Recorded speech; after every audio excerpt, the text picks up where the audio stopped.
It's a nice looking house, though. Yeah, it is. It must sit on a very landscaped lot there. So $2,750,000, and now it's down to $2.5 million. Okay, we're close to the water. Do that map again. That's a Andrew Prasky. I don't think it's in Wayzata there. It's outside of downtown. You could walk to 6 Smith. All right, so we're in the corners. Must be a remodel. See all those condos? Yeah. Oh, yeah. There's a great taco place in that strip mall there. I literally lived about a mile from there. Lisa and I like to go down there on Lake Street. There's a great Mexican restaurant right across from those big condos they built there. Cove and 6 Smith, and there's a lot of fun spots. Is that the Baja House? I think so, yeah. Good sushi down there as well. We're not very big. We got a 3-bedroom, 3-bath, 3,400 square feet. I mean, you're definitely paying for that location. As Andy just said, it's a great area. They've really opened it up now.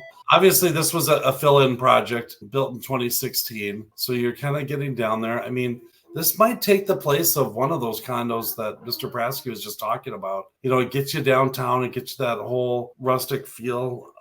But yet, how much work is there to do? It gives you, let's see, it looks like it's fully grown everywhere around. So there's not a ton of maintenance, it doesn't look like. So that might be a combination of, as an association maintained, alternative. Look at the cable with those beams. That's a different kind of look. Not sure I've ever seen that before. Well, it's like they retroed an old warehouse or something. I love when they incorporate stone like that and different feels, woods and metals, but not too much of it, just enough to kind of make it feel good. And that's a smart builder too.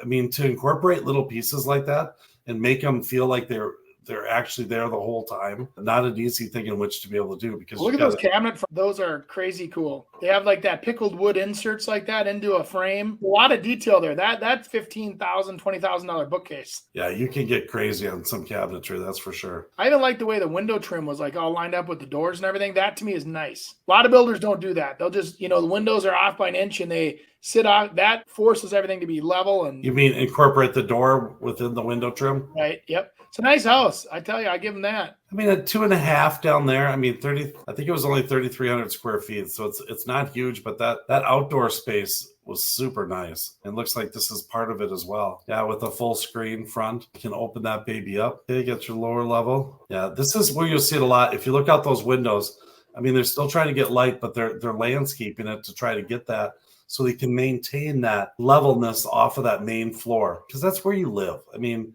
if you really think about it, not a lot of people go in the basement. I mean, the house I'm in right now, I mean, I rarely walk into that basement.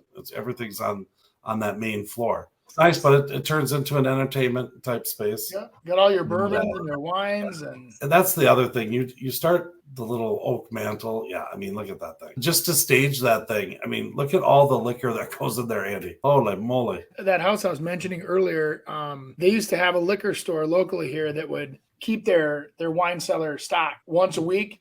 The liquor store goes into their house, looks at what they have, and then they'd restock all the shelves for them. So these people didn't have to go to the liquor store. But I mean, when you're drinking a $200 bottle of wine every night or a couple a night, sure they'll do that for you.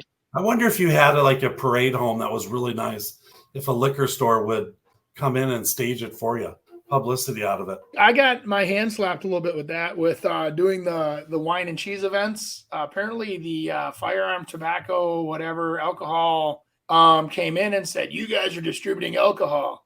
We're like, we're pouring glasses of wine. Yes, I mean, we're not charging for it. There's no whatever. And they didn't like it. They wanted us to have like a permit. If you look at the Parade of Homes now, we call it our donuts and cider parties, and come early in the morning and get donuts and cider or coffee instead of the wine and cheese. So thank you, big government. You're great. That was sarcastic if you didn't notice. Painting a little castle, that little fake door. They do use that a lot underneath the stairs. Well, you did that yourself, did you? That's cute. Okay. This is where you really kind of is a game changer. You expand the outdoor living area. And obviously in Minnesota, you don't get it as long, but that's a neat little place. I just wonder how those bugs are with all those trees around. Well, let's say Iowa guy, Hawkeye. You go down to the marina and you keep your boat at the marina down the street, and you walk back from the marina and you have outdoor cocktails and hang out with your friends, and it wouldn't be bad. I got to be honest with you though, I'm not just like last week when we were looking at that one for what was it, $4 or $5 million, where it was the apartment building looking one. By the way, ran into an agent that said that they knew the listing agent, and the listing agent heard about our show talking about it and watched it and wasn't real pleased with us. I said it looked like an apartment building. I was probably the sassy one. Well, you were the nice one. Oh, but hey, what am I going to lie to you? I mean, come on, you need some curb appeal. Like this house does not need curb appeal. The only thing I question on this house, it's stunning. It's well decorated, obviously an interior, exterior. You know, you had landscape architects, you've had, you know, everybody well consulting in here.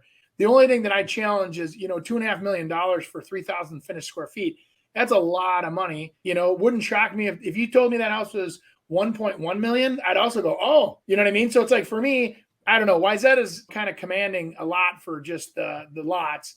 So is the lot worth $500,000? Is it worth $1 million? You know, and then you put it all together. But it's gorgeous. Don't get me wrong. Yeah. See, this is the right thing to do here too.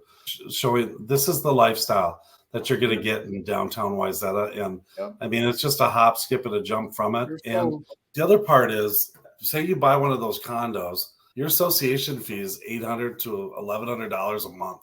I mean, you can certainly have your yard taken care of with that. So I think that's a good, I've showed those condos over there for $2.5 million. That's a nice option to be able to kind of go against that. So, but I think it is, Andy, too. I think it's, you're paying for where you are and in that location. And there's a lot of people that have a lot of money that's down there. And some just want something to, hey, when we're going to go down there and we're going to hang out over the weekend, just like they do with condos downtown, we need a place to be able to stay. It's easier just to walk and we'll just hang out there and have a good time with our friends and go to sleep and then pack up on the weekend and leave. So I really like that house actually a lot. It's just not that big, like you said, but I think that whole outside living kind of would make it feel so much bigger. Well, you know, you're walking distance. So now if you say to me, Andy, hey, let's I just want to be within a couple minutes of that location and we could drive by car or scooter or walk, you could save yourself about $1 million. Yeah. Just go right across 394, go up on the north side, that kind of Minnetonka area up there.